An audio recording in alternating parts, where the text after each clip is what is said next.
My parents sold my car while I was away to help my irresponsible brother. So I tracked it down, bought it back, and cut them off. My mom cried, but we were going to pay it back. Guess what I found next? I found out by accident.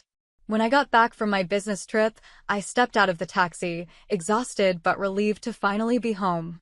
The cool evening air felt refreshing after hours of travel, and for a brief moment, I allowed myself to relax. Then I saw it.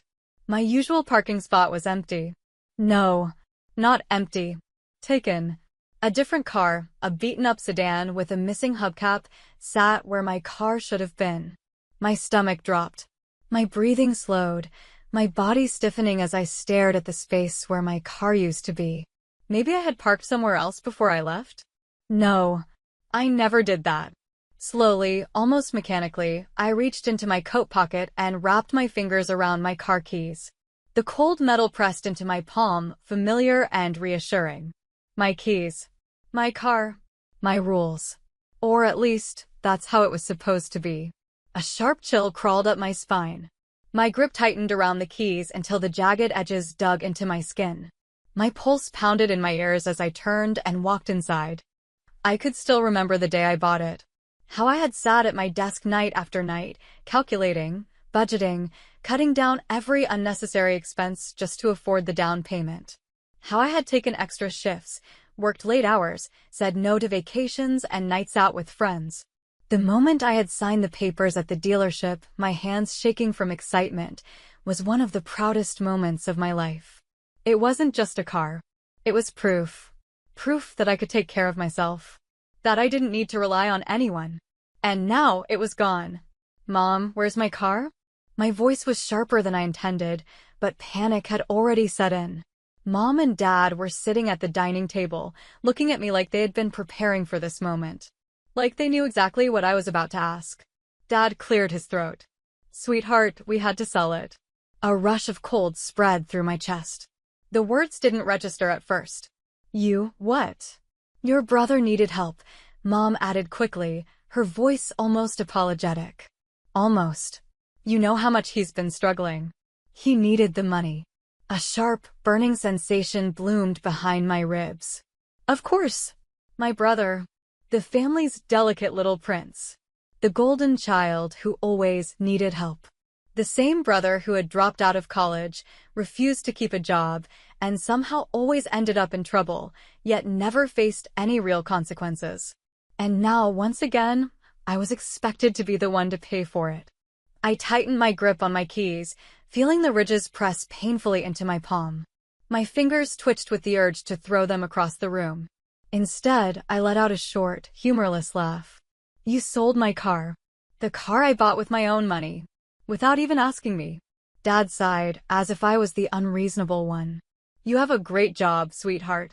You can buy another one. But your brother.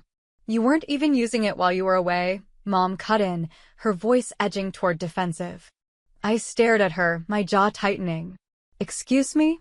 It was just sitting there, she continued, shifting uncomfortably under my glare.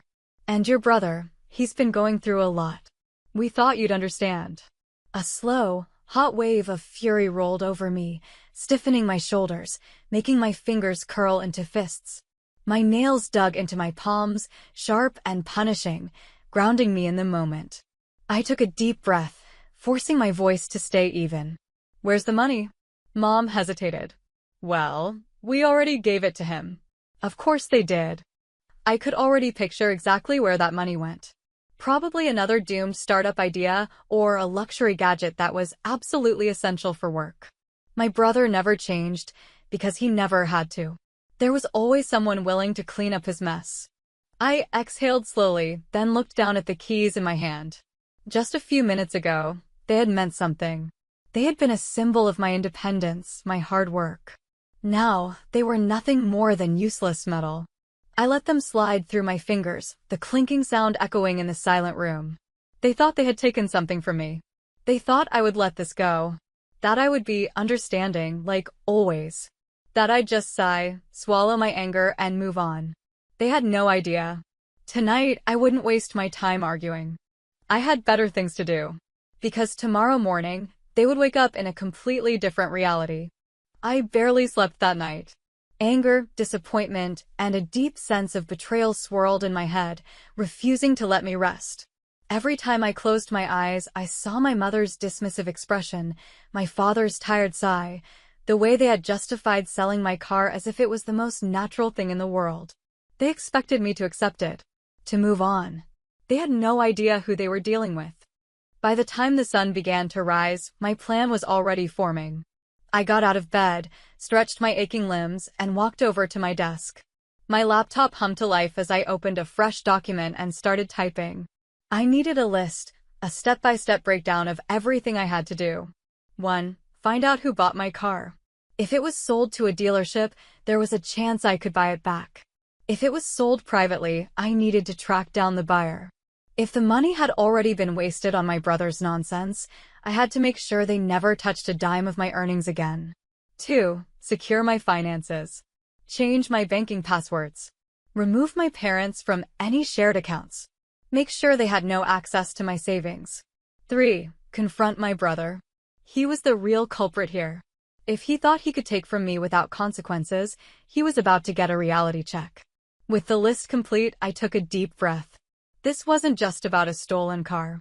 This was about taking back control, about making sure they understood that I wasn't their personal ATM, their backup plan, their silent, obedient provider. They had stolen from me. Now, I was going to take something from them. By mid-morning, I was sitting in a quiet corner of my favorite coffee shop, sipping a strong espresso while scrolling through my phone. My first call was to the local DMV.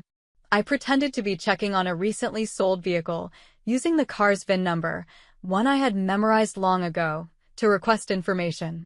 The clerk on the other end was polite but firm. "I'm sorry, but I can't release that information to anyone except the registered owner." Fine. That was expected. I had another way. I logged into my old insurance portal and checked my policy. There it was, the cancellation notice.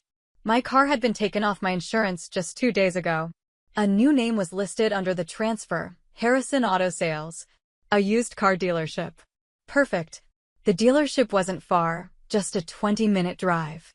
I borrowed a car from a friend, one of the few people in my life I actually trusted, and pulled into the lot.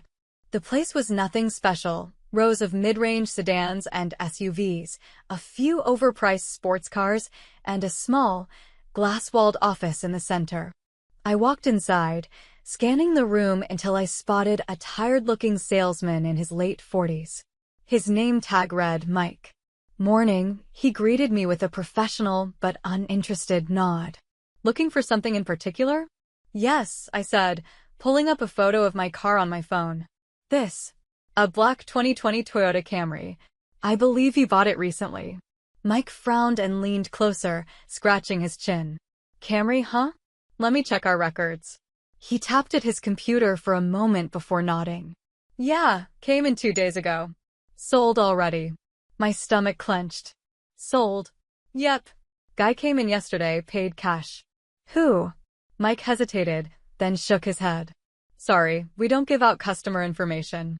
I exhaled slowly, forcing myself to stay calm. "Listen," I said, lowering my voice just a little. "That car was sold without my permission. I just need to know who bought it.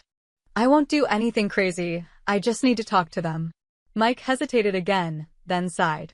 "All right, look. I can't tell you who bought it. But if I happen to leave this invoice right here on the counter while I step out for a coffee."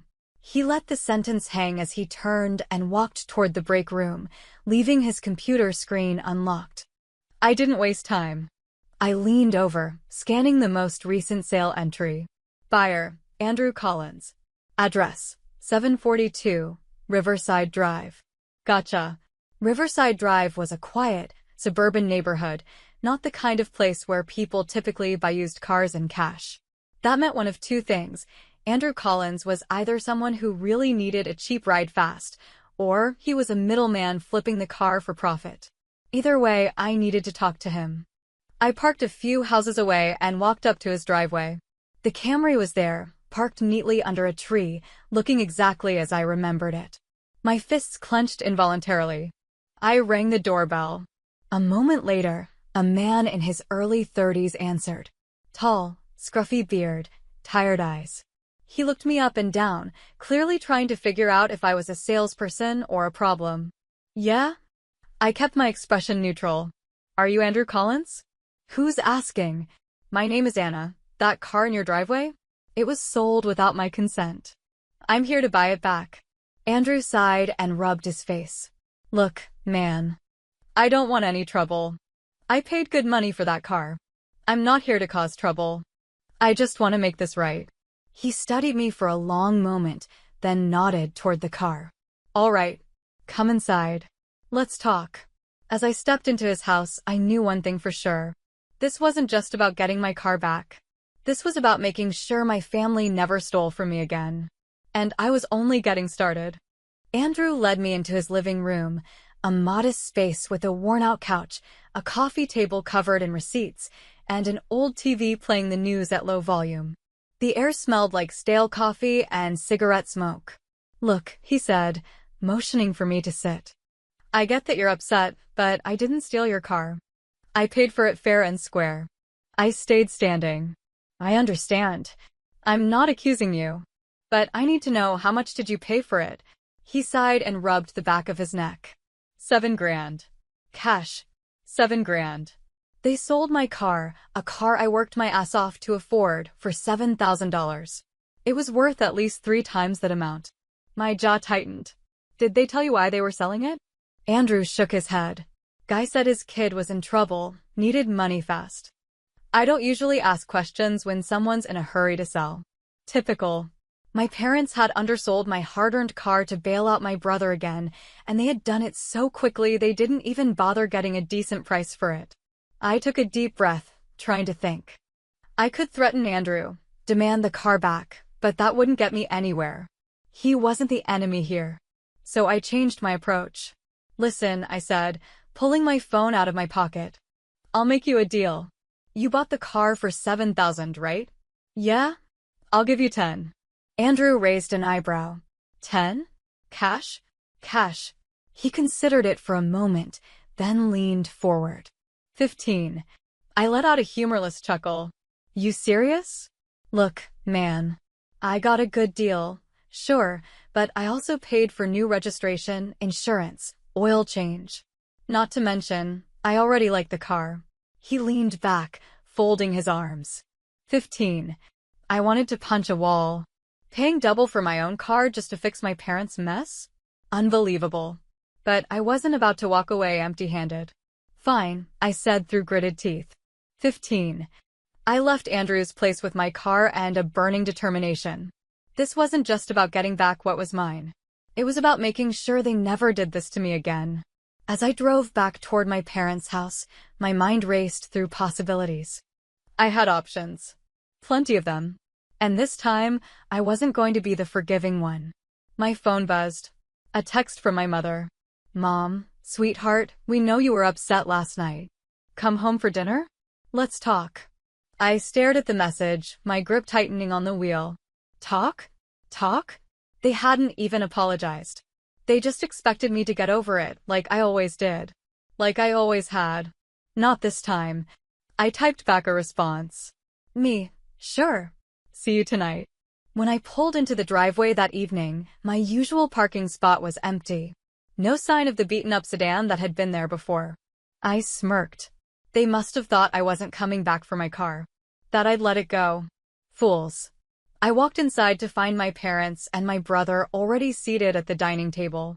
The smell of roasted chicken and garlic mashed potatoes filled the air, Mom's classic let's make peace meal.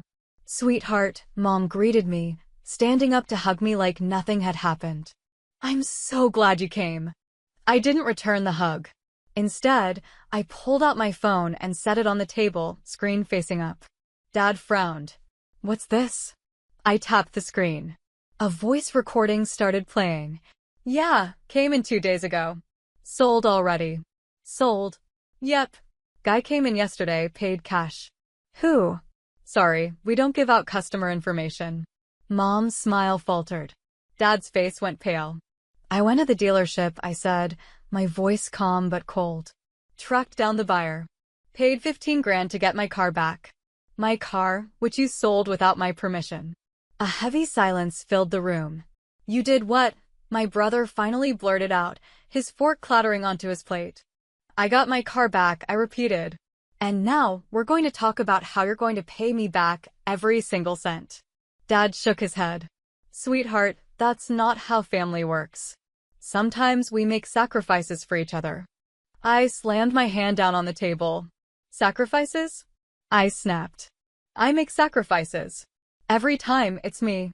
When has he, I pointed at my brother, who was now shifting uncomfortably in his seat, ever sacrificed a single thing for me? Mom opened her mouth, but I didn't let her speak. You know what? I continued. Forget the money. I don't even care about it anymore. What I care about is this. You will never get a single dollar from me again. Dad's eyes narrowed. Don't be ridiculous. I smiled. Already moved my accounts. Froze the shared one you had access to. Changed my direct deposit. From now on, you're on your own. Mom's hand flew to her mouth in shock. But we're family. I leaned forward, meeting her gaze. Family doesn't steal from each other. For the first time in my life, I watched as they panicked. Dad looked like he wanted to explode, but he had nothing to say. Mom's eyes darted between me and my brother, as if hoping he'd jump in and defend them. He didn't. Instead, my brother sat back, crossed his arms, and muttered, "So what? You think you're better than us now?" I let out a breathless laugh. No. I just think I'm done with you. I grabbed my phone, stood up, and walked toward the door. As I reached for the handle, I turned back one last time. Oh, and one more thing, I added, smirking. Since you're so good at selling things that don't belong to you, let's see how you like it when it happens to you. My brother frowned. What the hell does that mean? I just winked and walked out. They'd find out soon enough. I woke up the next morning feeling lighter than I had in years. For the first time, I wasn't carrying the weight of their expectations, their problems, their manipulations. The look on my parents' faces when I told them they were on their own? Priceless. But I wasn't done yet. They had stolen from me, and I had taken back what was mine. Now it was time to make sure they never stole from me again. I had spent my whole life being the responsible one, the provider, the backup plan for my parents and their golden child. But what happens when the person they've been leeching off finally cuts them off? They start to drown. And I was going to make sure they felt every inch of it. The first thing I did was check my financial accounts. I had already locked down my savings and cut my parents off from anything they had access to, but there was still one loose end, my brother. I pulled up his name in my banking app and checked for any recurring transactions. Sure enough, I found one. $500 automatic transfer every month. I clenched my jaw. When had I agreed to this? Oh, that's right, I hadn't. A few years ago, my mother had asked me for a little help covering some of my brother's expenses while he was getting back on his feet. I had agreed to send money once, just a one-time thing. But apparently, she had set up an automatic recurring payment without telling me. I canceled it immediately. Then, just for fun, I sent my brother a text. Me, hey, just a heads up, you're not getting another cent from me. Ever. Him. What are you talking about? Me, check your bank account. It took him less than 2 minutes to respond. Him, did you cancel my money? Me, my money. And yes, consider it an early lesson in self-sufficiency. Him, you can't just do that. Me, I literally just did. Him, Mom and Dad said you wouldn't be this selfish. I laughed out loud. Selfish? Me? The person who had been paying for his nonsense for years? I didn't bother responding. Let him scream into the void. Next, I decided to do some digging.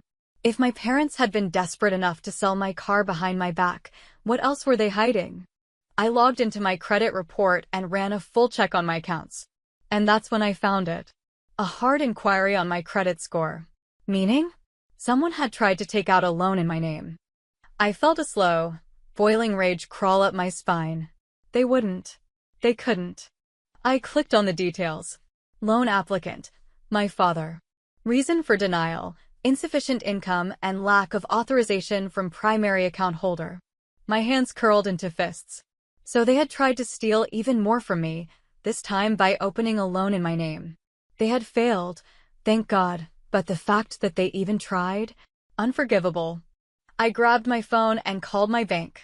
Hi, I need to put a fraud alert on my accounts. My identity may have been compromised. The customer service rep was helpful and efficient. Within minutes, I had locked down every single account, updated my security settings, and flagged my parents' attempted fraud. Next, I sent one final message to my parents' group chat. Me. Just checked my credit report. You actually tried to take out a loan in my name? Are you insane? Mom, sweetheart, we were going to pay it back.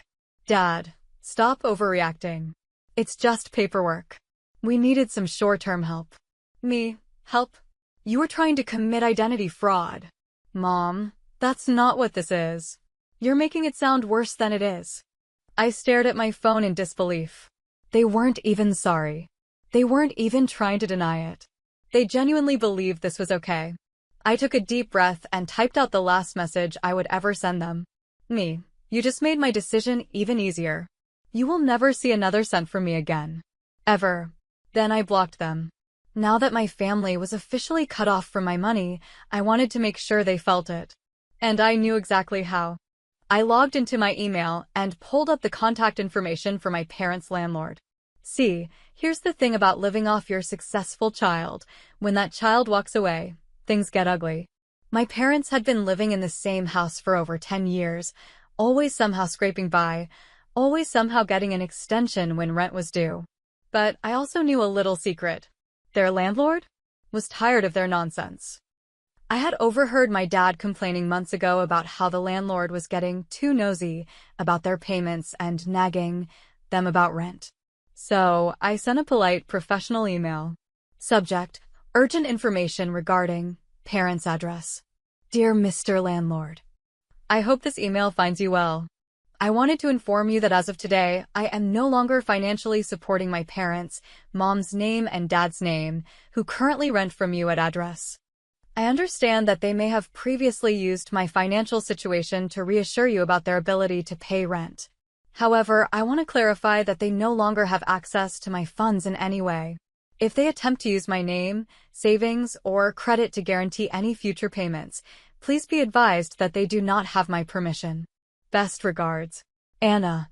I hit send and leaned back in my chair, exhaling slowly. It wouldn't take long for the fallout to hit. The first cracks showed 3 days later.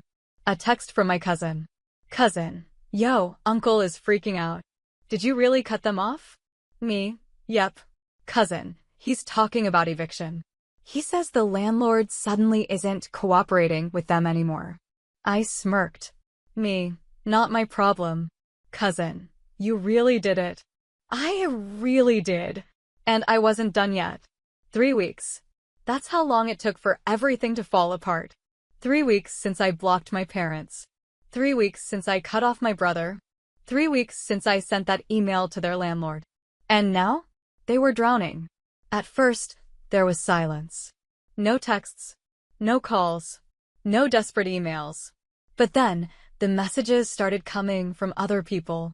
Cousin, dude, your parents are losing their minds. Your mom called my mom crying. Says they might lose the house. Old family friend. Hey, I don't know what happened between you and your folks, but your dad's been asking around for money. He's telling people you abandoned them. Just a heads up. Former neighbor, not sure if you care, but I saw a moving truck outside your parents' place. Looked like they were being forced out. I read every message with quiet satisfaction. Actions have consequences. One evening, I got a message from a new number. You think you're so incredibly smart, don't you? I smirked. Only one person could be that entitled. Me. New number, who dis? Him. Don't mess with me. You ruined my life. Asterisk. I laughed out loud. Ruined his life? Oh no, no, no. He had done that all by himself. Me. What happened? Did mommy and daddy finally tell you to get a job? Him. You don't get it. They had to leave because of you. They're staying with some distant cousin now, and I have nowhere to go. So that was it. For the first time in his life, there was no safety net. No parents covering his rent. No me covering his bills. No easy way out. And he was pissed. Him. You're so selfish. You could have helped. Me, I did help. For years. And all it got me was betrayal. Him. Forget you. I didn't respond. I didn't need to. I had one. A few days later, an unknown number tried calling me. I didn't answer. Then, an email popped up. Subject, please, we need to talk. I stared at it for a long moment. Then, finally, I clicked. Sweetheart. We don't know what else to do. We lost the house. Your brother is struggling. We're staying with relatives, but it's not sustainable. We made a mistake. Maybe we shouldn't have sold your car. Maybe we shouldn't have tried to take out that loan. But we are family. Can't we just start over? Please. We need your help. Love, Mom and Dad. I leaned back in my chair, staring at the screen. Now they were sorry. Not when they sold my car. Not when they tried to steal from me. Not when they called me selfish for refusing to clean up their mess. Only when it was too late. I cracked my knuckles and started typing. Subject, my final answer. Mom and Dad. You're right. We were family. But family doesn't steal. Family doesn't lie. Family doesn't betray their own. You didn't care when I lost something important to me. You didn't care when I begged for respect. Now, I don't care what happens to you. This is the last time you will ever hear from me. Don't call. Don't email. Don't try to reach me through others. I'm done. Goodbye. I hit send and blocked their email. And just like that, I was free. Update, 1 year later. It's been a year since I cut them off. A beautiful, peaceful, stress-free year. No more begging for my time. No more guilt-tripping phone calls. No more watching my hard work go to waste on people who never appreciated it. As for my family, my parents are still struggling. Last I heard, they burned through their relatives' goodwill and had to move into a small rental. My brother finally got a job. Turns out, working is a lot harder than living off others. And me? I'm thriving. I took the money I had saved and bought myself a new car, one no one could ever take from me. I traveled. I focused on my career. I surrounded myself with real friends, people who actually respected me. And not once, not for a single moment, did I regret my decision. Because in the end, cutting them off wasn't just about revenge. It was about freedom. And I'll never let anyone take that from me again.